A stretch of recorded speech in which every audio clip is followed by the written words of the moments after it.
बांग्लादेश में अल्पसंख्यक हिंदुओं के खिलाफ हिंसा का दौर जारी है। देश में हुए तख्तापलट के बाद से शेख हसीना भारत में हैं। अब शेख हसीना ने अंतरिम सरकार का नेतृत्व कर रहे मोहम्मद यूनुस पर सामूहिक हत्या और अल्पसंख्यकों को निशाना बनाने का आरोप लगाया है। आखिर बांग्लादेश में अल्पसंख्यकों को निशाना क्यों बनाया जा रहा है और क्यों देश के हो रही हिंसा को रोकने में यूनुस सरकार नाकाम नजर आ रही है? हर बिंदुओं पर करेंगे विद्वानों से चर्चा और जानेंगे सवालों के जवाब। तो शुरू करते हैं।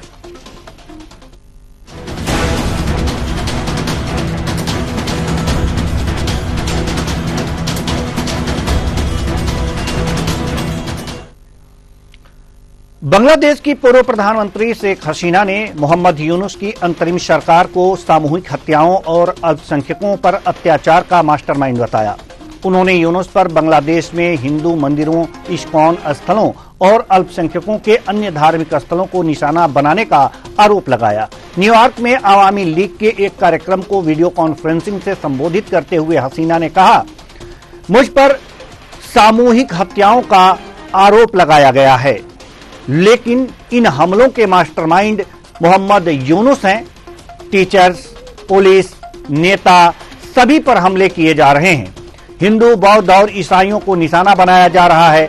यूनुस सरकार ने 11 चर्च और कई मंदिरों पर हमले किए हैं।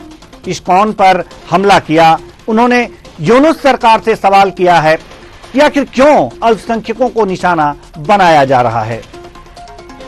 वहीं अगर जो बात करें शेख हसीना के बाद अब पूर्व पीएम और बीएनपी के नेता खालिदा जिया के बेटे तारिक रहमान ने भी लंदन से कहा है कि अगर हत्या जारी रहती है तो यह सरकार नहीं टिक पाएगी। शेख हसीना की ओर से रहमान की तारीफ के भी कई मायने निकाले जा रहे हैं।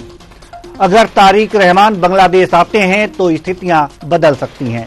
वैसे तो शेख हसीना और बीएनपी के रिश्ते कुछ कड़वाहट भरे रहे हैं, लेकिन बांग्लादेश के ताजा हालात को देखते हुए शेख हसीना ने अपने बयान में जिस तरीके से तारिक को याद किया, उसे लगता है कि मौजूदा हालात में शेख हसीना किसी तरह मोहम्मद यूनुस को सत्ता से हटाना चाहती हैं। तो कुल मिलाकर के देखा जा सकता है कि जब से शेख हसीना का तख्तापलट किया है कट्टरपंथियों ने बांग्लादेश में, तब से जो हिंदू अल्पसंख्यक हैं वहां पर बांग्लादेश में उन पर लगातार हमले हो रहे हैं। चर्चों पर भी हमले हो रहे हैं और साथ ही साथ हिंदुओं के मंदिरों पर हमले हो रहे हैं, हिंदुओं पर हमले हो रहे हैं। तमाम इस तरह की घटनाएं सामने आई हैं। पिछले कुछ महीनों में अगर जो देखा जाए तो करीब 200 से ज्यादा हमले हिंदुओं पर हुए हैं। हिंदू वहां के सड़कों पर आ गए हैं और अपनी रक्षा के लिए तमाम बातें कर रहे हैं। भारत में भी हिंदुओं पर हो रहे हमले का विरोध हो रहा है। तमाम जगह प्रदर्शन कर रहे हैं। आज हम इसी मुद्दे पर चर्चा करेंगे और चर्चा के लिए हमारे साथ जो मेहमान जुड़े हुए हैं उनसे आपका परिचय करा दें। दिलीप यशवर्धन जी, राजनीतिक विश्लेषक, बहुत बहुत स्वागत है आपका हमारे इस कार्यक्रम में। रमेश शर्मा जी, वरिष्ठ पत्रकार, आपका भी बहुत बहुत स्वागत है हमारे इस कार्यक्रम में। प्रफुल्ल बख्शी जी, विदेशी मामलों के जानकार, आपका भी बहुत बहुत स्वागत है हमारे इस कार्यक्रम में। बांग्लादेश पर हम कई कार्यक्रम ले चुके हैं लगातार। जब से शेख हसीना का तख्तापलट हुआ और उसके बाद वो भारत में शरणागत हुई, हिंदुओं पर अत्याचार शुरू हुए, एक तरह से तेजी हुई उसमें, तब से हम लगातार कार्यक्रम ले रहे हैं और अपने विद्वान मेहमानों से उस पर राय ले रहे हैं। लेकिन एक सबसे बड़ा सवाल प्रफुल्ल बख्शी जी से हम इस सवालों की शुरुआत करेंगे कि वास्तव में जिस देश का जन्म भारत ने दिया, भारत ने एक नया बांग्लादेश की इमारत खड़ी की, आज भारत को क्या मिला? प्रफुल्ल बख्शी जी। बहुत ही एक जिसको कहते हैं संगीन सोच विचार करने वाला सवाल है कि जिसको हमने क्रिएट किया, जिसके कारण उसकी पैदाइश हुई हमारे कारण, वही अब हमारे हाथ को काट रहा है, कोशिश कर रहा है। इसका मतलब ये है जो आपको दूध पिलाता है आप उसी को डंक मारिए। ये वही चीज आ रही है सामने। क्यों हो रहा है हमको ये पता होना चाहिए और हमको इतना भी भोला नहीं होना चाहिए। सारी बात है कट्टर इस्लाम पंथी की। ये कट्टर इस्लाम पंथी के कारण ही विभाजन हुआ हिंदुस्तान का। बांग्लादेश ईस्ट पाकिस्तान वेस्ट पाकिस्तान बना और कट्टर इस्लाम के अंदर का कट्टर जो बनता है वो जब एक दूसरे को खाने लगता है तो उन्होंने बंगालियों को मुसलमान ही नहीं समझा और उनके ऊपर इतने अत्याचार किए कि वो बाध्य हो गए भागने के लिए और फिर हिंदुस्तान को इंटरवीन करना पड़ा उनको जन्म देने की। उस समय भी बड़े सोच विचार करने वाले भारत को ये कहते थे कि आप सोच लीजिए क्या आपने ठीक किया कि नहीं, क्योंकि कट्टर इस्लाम सारे इस्लाम पे फैल जाता है। भोले भाले इस्लामी मुसलमान चुप रहते हैं मारे डर के और क्योंकि वो इतना हावी हो जाता है और वो सब कुछ करते हैं। पर उस समय विक्ट्री का यूफोरिया था, सब कुछ था, भूल गए। बात वो धीरे धीरे शुरू हो गई। आपको याद दिला दूं जब उन्होंने हमारे 12 बीएसएफ के जवानों को मार के बकरी की तरह टांग कर लकड़ियों के ऊपर दिखाया था, उस समय भी भारत की कोई प्रतिक्रिया नहीं हुई। क्वेश्चन ये है जब उनको पता चल गया भारत की प्रतिक्रिया कुछ ऐसी वैसी बातों में हो जाती है, एक आध गोली चल जाती है तो वो करते रहे और पाकिस्तान को जो वहां से भगा दिया गया था वापस आना शुरू हुआ। इस सारे गेम को आप फायदा उठाने के लिए चाइना ने और इनको कहा कि भारत को अब और प्रेशर में डालने के लिए, चाहे अब बांग्लादेश अलग हो गया हो, बांग्लादेश को एक एक्टिव फाइटिंग कंट्री बनाना चाहिए भारत के खिलाफ और पाकिस्तान जो उनका चैंपियन है पाकिस्तान को उसको लेके और बांग्लादेश को लेके मिला के अब फिर भारत के खिलाफ आ गए। तो भारत के खिलाफ इस समय बांग्लादेशी भी हैं, पाकिस्तानी भी हैं और चाइना भी है। तो ये चीज चाइना के हित में है। सारी बात तो सारी ये है इस्लामिक देश जो है उन्होंने कहा खबरदार आप भारत की तरफ बढ़े। हालांकि बीच में भारत के साथ में बांग्लादेश के ट्रेड रिलेशन सब इंप्रूव होने लगे थे पर ये कतई इस्लामिक देशों को पसंद नहीं था, कतई चाइना को पसंद नहीं था और कतई पाक पसंद नहीं था। तो जो होना था वो हो रहा है, ये सब होना था। पर इस समय प्रतिक्रिया करना ठीक है, रोना भी ठीक है, इस बात को दोहराना, हम कोई न्यूज रिपोर्टर तो है नहीं कि न्यूज को रिपीट करते रहे। क्वेश्चन ये हमें देना चाहिए सोल्यूशन और सोल्यूशन ये है कि भारत को अब सतर्क हो जाना चाहिए। अपनी पॉलिसी फॉरेन पॉलिसी में क्लियरली मेंशन करना चाहिए कि ऐसी स्थिति में भारत को क्या करना है, क्या डॉक्ट्रिन लिखनी है और बांग्लादेश के साथ में किस तरीके का बर्ताव करना है। अब ये आप मान के चलिए ये आपको बीमारी है। अब जब तक भारत और बांग्लादेश रहेगा ये रहेगी, जब तक हिंदू मुस्लिम का फसाद रहेगा ये रहेगा। तो इसमें कोई दो राय नहीं है। हमको उचित कदम उठाने हैं और वो ये है कि इनके साथ में हमारा अब जो उनको टोटली ये मिलिटराइजेशन जो बांग्लादेश का हो रहा है उसका सामना करना पड़ेगा। चाइना ने 2 बेस बना लिए वहां पर ऑलरेडी, जिसका हम कोई वर्णन नहीं जिक्र नहीं करते।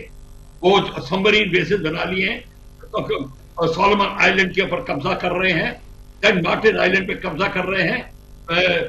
तो चाइना में श्रीलंका में 2 बेस मिल गए हैं, अब बंदूकताई पाकिस्तान में गदार मिल गया है और शाहबाग के ऊपर उनकी नजर है। इस सारी स्थिति में और आपने नेपाल को देख लिया, ओली साहब अभी जा रहे हैं नेपाल में, तो चाइना में, और हमारे गुरखास जो थे जो हमारी फौज में आते थे, अब चाइना उनको बुलाने की कोशिश कर रहा है क्योंकि हमारी पॉलिसी जो थी गुरखास को सूट नहीं करी। तो ये सारी की सारी स्थिति में इसका फायदा उठा रहा है चाइना और बांग्लादेश। अब बात आती है शेख हसीना की। शेख हसीना तो अब क्या करेगी? वो तो अब कहेगी कि आप हिंदुओं को अत्याचार मत कीजिए, ये इत्यादि इत्यादि, क्योंकि भारत में रह रही है, हमको बच्चा नहीं बनना और उनकी बातों में आ जाना। ठीक है, हमारे यहाँ शरण ले रही है, हम उसकी रक्षा करेंगे, पर आप सिर्फ उस पर डिपेंड मत करिए। वो कोई बात नहीं है, कोई फर्क नहीं, और अमेरिका को कोई फर्क नहीं पड़ता। अमेरिका का आप दोस्त नहीं है। अमेरिका चाइना को कंट्रोल में करना चाहता है। जिस तरीके से वो भारत को यूज करेगा वो करेगा और फिर आपको एक गर्म पत्थर की तरफ फेंक देगा। वो ही बात सारी है तब भारत को जो अपनी स्थिति मजबूत करने के लिए बॉर्डर को मजबूत करना है, चौकस करनी है, नेवल पावर बढ़ रही है वहां पे, उसको हमें करना है। हमारे को अब बहुत गहरा होमवर्क करना है, हमारे ऊपर काफी वजन आ रहा है। तो ये मत सोचिए कि बड़े, हाँ हम अब तरक्की कर रहे हैं, ये हमारा सौभाग्य है कि हमारी पॉलिसी चेंज हो रही है। इस प्रॉब्लम को सॉल्व करने के लिए हमको अब आगे 2 महीने और वेट करना है, तो नतीजा निकलना शुरू हो। जी, हम रुक करेंगे अब वरिष्ठ पत्रकार रमेश शर्मा जी की तरफ। रमेश शर्मा जी, जैसा कि आवामी लीग की नेता शेख हसीना ने वर्चुअल संबोधित किया और ये बात कही कि यूनुस सरकार हत्याएं करा रही है, हमारे ऊपर आरोप है। बीएनपी के नेता तारिक रहमान भी एक तरह से अब सक्रिय दिख रहे हैं। इस सक्रियता का कुछ लाभ होगा या फिर नहीं, जैसा कि प्रफुल्ल बख्शी जी ने कहा? देखिए, इस सक्रियता का कितना लाभ होगा ये तो अभी कहा नहीं जा सकता, क्योंकि उसकी वजह यह है कि मान लीजिए शेख हसीना जी का बयान भी आ गया है, वो भी सक्रिय हैं, लेकिन वहां जो लोग सक्रिय हैं और जो लोग हिंसा कर रहे हैं वो कौन है और वो किसकी बात मानेंगे और वो किस मानसिकता के लोग हैं, इस पर बहुत कुछ भविष्य निर्भर करेगा। अगर हम बांग्लादेश को देखें तो वहां छात्र आंदोलन पर वो सारा उपद्रव, और छात्र आंदोलन के नाम पर उपद्रव होते ही जैसी शेख हसीना से चली, साहब का अनाउंस हुआ, आप कल्पना कर सकते हैं उस छात्र आंदोलन में जो हिंदू छात्र थे उनकी भी उसी भीड़ में हत्या कर दी गई। तो इसका अर्थ है कि वो दिखावे के लिए उन्होंने छात्र आंदोलन किया था, दिखावे के लिए उन्होंने बांग्लादेश के हिंदू छात्रों को साथ लिया था, उनका उद्देश्य अलग है।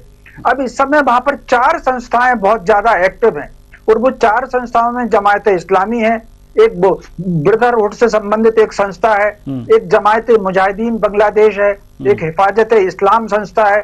इस तरह की ये सारी वो संस्थाएं हैं। इन संस्थाओं में उन पर आतंकवादी गतिविधियों का आरोप लगा था और इस समय 2 संस्थाएं इसमें से ऐसी हैं जो पाकिस्तान की जो खुफिया एजेंसी है ISI उससे कंट्रोल होकर के काम करती है इसमें। और सबसे बड़ी बात, एक आश्चर्यजनक बात ये सामने आई है कि जैसे ही सत्ता हुआ तो वहां पर जो चीनी राजदूत थे, जियोवान शायद उनका नाम था, उन्होंने इन सारी संस्थाओं के प्रतिनिधियों के लिए एक वेलकम मीटिंग बुलाई और उसके बाद इस समय जब अपन बात कर रहे हैं तो पाकिस्तान की सारी कट्टरपंथी संस्थाओं के 14 प्रतिनिधि इस समय चीन की यात्रा पर हैं। तो कुल मिलाकर के जिस तरीके से भारत में सनातन परंपरा के विरुद्ध सारे छद्म सेकुलर इकट्ठे हो जाते हैं, सारे कट्टरपंथी इकट्ठे हो जाते हैं और सारे आतंकवादी संगठन इकट्ठे हो जाते हैं, ठीक उसी प्रकार हिंदुओं के खिलाफ बांग्लादेश में जो हमला चल रहा है उसमें सारे कट्टरपंथी हैं, उसमें सारे आतंकवादी संगठन हैं और उसमें सारे वामपंथी और चीन समर्थित जो लोग हैं वो सारे इकट्ठे हैं। तो इस तरह जो सक्रियता है, यह हसीना जी का बयान है, इस बयान का कोई बहुत असर पड़ेगा, इसकी एक आश्चर्यजनक बात है। इसके अलावा चूंकि आपने 200 का फिगर दिया, ये 200 का फिगर तो वो है जब इंडिविजुअल इसकी सूचना भारत में आ गई। वो जो वीडियो आए हैं, अगर आपने वीडियो देखे होंगे, उस वीडियो में यानी एक मुर्दा पर चटगांव की घटना एक वीडियो में जो नेशनल चैनल पर भी आई थी कि मुर्दा वो लोग अंतिम संस्कार कर रहे थे तो वहां भीड़, कट्टरपंथियों की भीड़ ने घेर लिया और वहां पर उनसे अल्लाह अकबर के नारे लगवाए और अंतिम संस्कार अग्निदाह नहीं करने दिया और उसको जमीन में ही धरती के ही सुपुर्द खाक करना पड़ा। तो उसके बाद अब बांग्लादेश सरकार ने वीडियो ना आ सके उस पर पाबंदी लगा दी है। आप कल्पना कर सकते हैं अगर वो जो वकील अपियर हुए थे वो जो हरे राम हरे कृष्ण वाली संस्था के, तो उस वकील की हत्या कर दी गई। इसका अर्थ है कि आपको अगर गिरफ्तार किया गया है तो आपका मुकदमा कोई अदालत में भी तैयार नहीं है। कितनी ऐसी भीड़ है जिसमें पुलिस वाले हमको साथ दिख रहे हैं उस वीडियो में। तो अब जब पुलिस वाले साथ हैं तो रिपोर्ट कैसे लिखेंगे? तो कुल मिलाकर के गांव के गांव वहां पर खाली हो गए हैं, पकड़ पकड़ के मारा गया और उनको ही छोड़ा गया है जिन्होंने अपना मतांतरण कर लिया है। तो इसमें कहीं ना कहीं ये बहुत कट्टर जैसी स्थिति बन गई है। इसका समाधान कैसे होगा ये बिल्कुल नहीं कहा जा सकता। और इससे अलग हट करके जिस तरीके से चीन घेर रहा है, अब बांग्लादेश पर पूरा चीन का कब्जा होगा, नेपाल पर उसका कब्जा है, श्रीलंका पर उसका कब्जा है, म्यांमार पर उसका लगभग कब्जा हो रहा है। तो जिस तरीके से वो घेर रहा है, इसके अलावा पाकिस्तान आधुनिक हथियार अब बांग्लादेश को भेज रहा है, चीन भी आधुनिक हथियार भेज रहा है। ये समस्या हिंदुओं पर हमले के साथ साथ भविष्य के भारत के लिए भी एक बहुत बड़े खतरे का संकेत है। इस पर कहीं ना कहीं पूरे समाज को जागृत होना होगा। जी, पूरे समाज को जागृत होना होगा। भारत में अब रुक करेंगे हम, दिलीप यशवर्धन जी का राजनीतिक विश्लेषक हैं आप। भारत में बांग्लादेश में हो रहे हिंदुओं पर अत्याचार को लेकर प्रदर्शन हो रहे हैं, आज भी हो रहे हैं और आज तो कुछ ज्यादा ही हो रहे हैं। कई जगहों पर इंदौर में भी हो रहे हैं, भोपाल में हो रहे हैं, देश के कई शहरों में हो रहे हैं, दिल्ली में भी हो रहे हैं। इन प्रदर्शनों का कुछ असर दिख सकता है?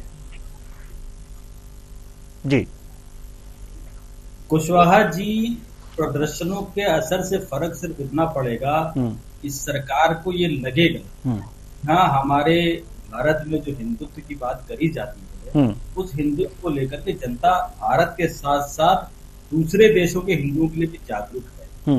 अब अगर फर्क हम इस नजर से देखें कि क्या इन प्रदर्शनों से बांग्लादेश के हिंदुओं को सुरक्षा मिलेगी, उनका जो धर्मांतरण कराया जा रहा है, उनके ऊपर जो अत्याचार किए जा रहे हैं, या उनके ऊपर जो इस्लामिक प्रेशर डाला जा रहा है, उस पर कोई फर्क पड़ेगा? तो मैं कहूंगा नहीं पड़ेगा। क्योंकि ये फर्क तभी पड़ेगा जब भारत की सरकार इस बात को पुरजोर तरीके से इंटरनेशनल लेवल पर उठाएगी।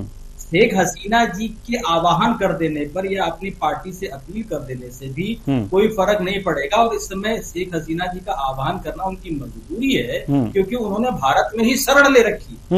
तो भारत में शरण लेकर के अगर वो हिंदुओं का पक्ष नहीं लेंगी तो उनका अपना भविष्य खतरे में नजर आ रहा होगा। इसलिए वो भारत के भविष्य को या अपने भविष्य को सुरक्षित करने के लिए हिंदुओं की सुरक्षा की बात अपनी पार्टी के लोगों से कर रही है। लेकिन उस अपील का कोई फर्क पड़ता नजर आ नहीं रहा है, क्योंकि अगर फर्क पड़ता तो ये विवाद शुरू नहीं होता और अगर शेख हसीना जी को बांग्लादेश छोड़ करके भारत आना नहीं पड़ता। अब ये मामला बहुत ज्यादा बड़ा हो चुका है और जैसा कि अभी रमेश शर्मा जी ने बताया कि चाइना किस तरीके से अपना प्रभुत्व इन देशों पर बनाता चला जा रहा है और चाइना की नजर इन देशों पर नहीं है। ये देश चाइना के लिए एक स्टेपिंग स्टोन है। चाइना की नजर भारत पर अपना कब्जा जमाने की जरूरत है। कब्जा न कहेंगे तो भारत को प्रभुत्व बनाने की कोशिश चाइना जरूर करेगा इन देशों के माध्यम से। तो भारत सरकार को इस समय जागरूक होने की बहुत ज्यादा जरूरत है। और चूंकि मैं कहता हूँ कि प्रदर्शन का कोई मतलब ही नहीं बनता है भारत में, क्योंकि ये बातें सबको पता है, जग जाहिर है। तो पब्लिक के प्रदर्शन कर देने से, पब्लिक के रोष कर देने से कोई हल नहीं निकलने वाला है। हल सरकार को निकालना है और इंटरनेशनल फोरम पे निकालना है और सरकार के संज्ञान में ये सारी बातें हैं। जनता तो उतना ही देख पा रही जितना मीडिया पे दिखाया जा रहा है, पेपरों में छप जा रहा है। लेकिन वास्तविक स्थिति क्या है कि सरकार को ज्यादा अच्छा पता है कि जितना जुल्म मीडिया के माध्यम से पब्लिक में आ रहा है, सिर्फ जुल्म उतना ही हो रहा है कि अंदर की स्थिति और भयावह है कि सरकार को सारी बातें पता है। तो सरकार को जागरूक होने की जरूरत है। इंटरनेशनल फोरम पर पॉलिटिकल तरीके से प्रदर्शन करने की जरूरत है। तब मुझे लगता है कि हिंदुओं को भी सुरक्षा मिलेगी और हमारे भारत के भविष्य को भी सुरक्षा मिलेगी। जी, प्रफुल्ल बख्शी जी, हम आपके पास आना चाहते हैं। इंटरनेशनल फोरम पर प्रदर्शन करने की आवश्यकता है, ये बात उठाने की आवश्यकता है। भारत को किन किन पटल पर, इंटरनेशनल पटल पर अपनी इस तरह की बातें जोरदार तरीके से रखनी चाहिए जो अब तक भारत ने नहीं रखी हैं? देखिए, सबसे बड़ी बात यह है कि 2 इंटरनेशनल पटल हैं जिसके ऊपर भारत टोटली इन्वॉल्व है। एक तो है क्वाड्रिलैटरल जो सिक्योरिटी जो फोरम बना है, ऑस्ट्रेलिया, इंडिया, जापान और अमेरिका का, वो बना है साउथ चाइना सी। और इस एरिया में, एशिया पैसिफिक जोन में चाइना का जो प्रभुत्व बढ़ रहा है उस पर कंट्रोल करने के लिए वहां पे भारत आवाज उठा सकता है कि चाइना हमारे right at the door step Bangladesh ये कार्यक्रम कर रहा है।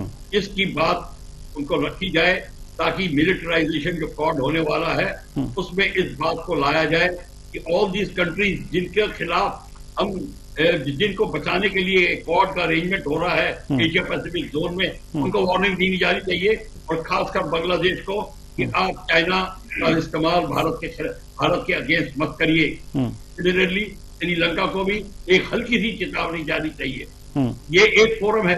दूसरा है BRICS.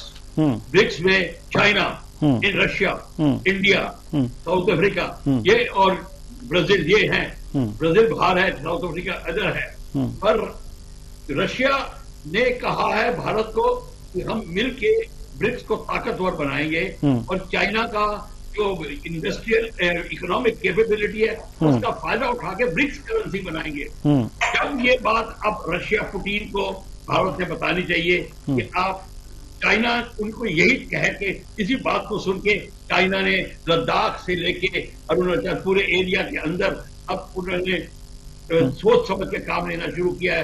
Back to April 2020 line चले गए हैं, सब कुछ हो रहा है। ये बात का और रशिया को देना चाहिए कि आप बांग्लादेश के अंदर और श्रीलंका के अंदर और नेपाल के अंदर अब अपना एक्टिविटी कम करें, ताकि भारत हमारे साथ रहेगा और भारत ऑपोजिट में नहीं जाके अपनी ताकत आजमाइश करेगा। ये डिप्लोमेटिक खेल, और ये खेल नहीं कहूंगा, इसको हकीकत कहूंगा, इसको करना है जब तक भारत चाइना के ऊपर प्रेशर नहीं पड़ेगा। क्योंकि चाइना जो आ रहा है, अब देखिए नेपाल में घुस रहा है, घुसी गया है, और उत्तरांचल में उत्तराखंड के अंदर लेपू लेक और काला पानी के थ्रू वो अपना इफेक्ट पड़ा रहा है। उसके F-22 और Y-22 ऑलरेडी फ्लाइंग कर रहे हैं उत्तराखंड में, नदर पोर्शन ये सब आना शुरू हो गया है। तो यहां से इसको इसी बात को मद्देनजर रखते हुए ये प्रेशर डालना पड़ेगा। और दूसरा प्रेशर आपको डायरेक्टली अपनी मिलिटराइजेशन, मिलिट्री कैपेबिलिटी, स्वावलंबिता जिसको आप इंक्रीज कर रहे हैं उसको करना पड़ेगा। आप इससे ज्यादा यूनाइटेड नेशन वगैरह इसको बाद में भूल जाइए, वो रिडंडेंट ऑर्गेनाइजेशन हैं, वो कोई कुछ नहीं करेगा। यही है, ये दो ऑर्गेनाइजेशन है। और खासियत यह है भारत का इफेक्ट ब्रिक्स में भी अच्छा है, भारत का इफेक्ट क्वाड में भी अच्छा है। अमेरिका फिर भी भारत को इज्जत देता है क्योंकि अमेरिका को भारत की जरूरत है। तो इस चीज का फायदा उठाते हुए हमको ये कार्यक्रम करने पड़ेंगे। अब डिप्लोमेटिकली प्रधानमंत्री, एक्सटर्नल अफेयर्स मिनिस्टर कौन सा चेस की चाल पहले चलते हैं बाद में चलते हैं, ये उनके ऊपर छोड़ देना चाहिए। और ये मेन चीजें सामने हैं आंकड़े हमारे, ये चीज हो रही है। और इंटरनल प्रॉब्लम जो है, जो इस्लाम का जो प्रभुत्व बढ़ रहा है, रेडिकल इस्लाम का, उसको अब खत्म करना पड़ेगा। चाहे कश्मीर में हो, चाहे और जगह हो, ये सारा का सारा एक एंगल से चलता है, converging towards derailment of Indian progress. इसको भी ध्यान में रखना पड़ेगा। जी बिल्कुल सही बात आपने कही है। लेकिन एक बात और भी आपने कही रमेश शर्मा जी, हम आपसे ये जानना चाहते हैं कि जैसे डिप्लोमेटिक तो ठीक है, ब्रिक्स पे हम अपनी बात रखें, क्वाड देशों के बीच अपनी बात रखें, चाइना पर इस तरह से प्रेशर बनाने का काम कर सकते हैं। लेकिन सवाल अगर जो जैसा कि अभी मिलिट्री एक्शन की अगर जो बात किया जाए बांग्लादेश के खिलाफ, वो इस समय अगर जो भारत करता है तो क्या इसके प्रभाव हो सकते हैं? देखिए, मुझे जो लग रहा है, अगर हम चीन का इतिहास देखें तो चीन कभी भी किसी भी डिप्लोमेटिक तरीके के प्रेशर को उसने स्वीकार ही नहीं किया। अपने आसपास कोई भी ऐसा देश नहीं है जिसमें उसने अतिक्रमण ना किया हो, वो बिल्कुल मानने वाली चीज नहीं है। तो एक बात तो ये हो गई। हम अगर किसी से बात भी कर लेंगे तो कोई हस्तक्षेप दुनिया आजकल अब कुछ नहीं कर पाएगी। मुझे आप बताइए, यूक्रेन के और रूस के युद्ध में दुनिया कुछ कर पाई है क्या? हमास के और इजराइल में कोई दुनिया कुछ कर पाई है क्या? हमको खुद को ताकतवर बनना पड़ेगा अपने अस्तित्व के लिए। जिस प्रकार इजराइल ताकतवर बना, सबसे पहली प्रतिक्रिया तो ऐसी होनी चाहिए कि अगर बांग्लादेश में हिंदुओं की हत्या हो रही है तो जितने बांग्लादेशी मुसलमान भारत में छुप गए हैं, इनको मार करके उनके बांग्लादेश में भगाना शुरू कर दो। तो बंगाल में, असम में, मणिपुर में, पूरी पट्टी में, झारखंड तक आकर के हैं, तो कहीं ना कहीं जैसे को तैसा दबाव दिया जाना चाहिए। आप कल्पना कर सकते हैं दुर्योधन क्या समझाने से माना था क्या? दुर्योधन ने कोई समझौते का प्रस्ताव माना था क्या? रावण की लंका जल गई थी तब भी वो माना क्या था? तो दुष्ट लोगों का इलाज जो है वो केवल दुष्टता होती है। वहां अगर हिंदुओं की हत्या हो रही है तो यहाँ पर बांग्लादेशियों पर हमला हो ही जाना चाहिए। और जिस तरीके से राजनीतिक तरीके से जो सरकारें बांग्लादेशी घुसपैठियों को समर्थन कर रही हैं, वो सरकारें भंग करके सबसे पहले तो आप राष्ट्रपति शासन लगाइए और एक एक बांग्लादेशी को बाहर करिए। मैं समझता हूँ 3 दिन में ठीक हो जाएंगे। जी बिल्कुल। दिलीप यशवर्धन जी, रमेश शर्मा जी की बातों से आप कितनी सहमत हैं? देवेंद्र जी, रमेश शर्मा जी की बातों से मैं काफी हद तक सहमत भी हूँ। और जो बांग्लादेश के इलीगल लोग हमारे देश में रह रहे हैं, इनको तो वैसे भी भगाया जाना चाहिए। ये स्थिति पैदा हुई है, ये अलग बात है कि हम जवाब देने के उद्देश्य से ये कृत्य करें, लेकिन मेरा मानना है कि जो इलीगल इमिग्रेंट्स हमारे देश के अंदर हैं और जिन्होंने हमारे देश की बेसिक चीजों पर अपना कब्जा जमा रखा है, इससे हमारे देश में रोजगार पे भी इफेक्ट पड़ रहा है। और इन लोगों का सहारा लेकर के फर्जी वोटर कार्ड बनवा करके बहुत सारी पॉलिटिकल पार्टी वोट बैंक का फायदा भी उठाती हैं। तो जो चीजें हमारे देश को इलीगल तरीके से नुकसान कर रही हैं, उसको तो हमारे देश से वैसे भी निकाला जाना चाहिए। हाँ, ये एक मौका बहुत मुफीद है। ऐसे मौके पर अगर हम निकालेंगे तो हमारे एक तीर से 2 निशाने हो जाएंगे। हमारे देश में सफाई भी हो जाएगी और बांग्लादेश को लाभ भी मिल जाएगा। लेकिन सरकार को फिर एक दूसरी स्थिति के लिए तैयार रहना पड़ेगा, क्योंकि जब बांग्लादेश में बिना भारत के कोई विरोध किए इस तरह की स्थिति है कि वहां के हिंदुओं पर इस तरह का कत्लेआम हो रहा है और वहां के जो हिंदुत्व को सपोर्ट करने वाले लोग हैं उनको जेल में डाला जा रहा है, जो उनकी पैरवी कर रहे हैं उन वकीलों पर भी हमला हो जा रहा है। तो जब भारत के द्वारा बांग्लादेशियों को निकाला जाएगा तो जाहिर सी बात है कि वहां इंटरनल डिस्टर्बेंस और बढ़ेगा और हमारे हिंदू भाइयों पर अत्याचार और बढ़ेगा। उस अत्याचार को कैसे रोका जाएगा, इस बात के लिए सरकार को कूटनीतिक तरीके से और अपने बाहुबल के साथ तैयार रहना पड़ेगा और वो स्थिति का आकलन करके कोई कदम उठाना पड़ेगा। सिर्फ बांग्लादेशियों को निकाल देने से समस्या का समाधान मेरे हिसाब से नहीं होगा। हाँ, ये जरूर होगा कि जो हमारे देश में घुसपैठिए आए हुए हैं उनका सफाया जरूर हो जाएगा। नहीं, 1 तीर से 2 निशाने हो जाएंगे। क्योंकि अब समय नहीं है, नहीं तो इस चर्चा को और आगे बढ़ाते।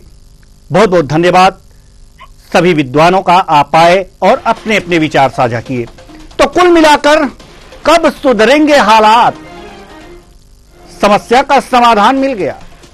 अगर बांग्लादेशी घुसपैठी भारत में हैं तो उन्हें इसी वक्त खदेड़ करके बाहर कीजिए, क्योंकि वो भारत के संसाधन, भारत के रोजगार और भारत पर बोझ हैं।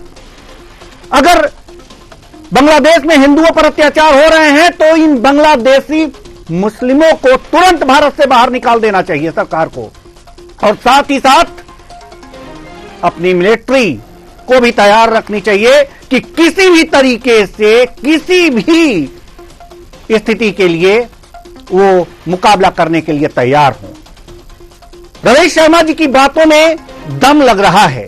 रमेश शर्मा जी ने साफ बातें कही कि वास्तव में ये सफाई का समय है। दिलीप यशवर्धन जी ने बातें कही जो प्रफुल्ल बख्शी जी ने ढके छुपे कही।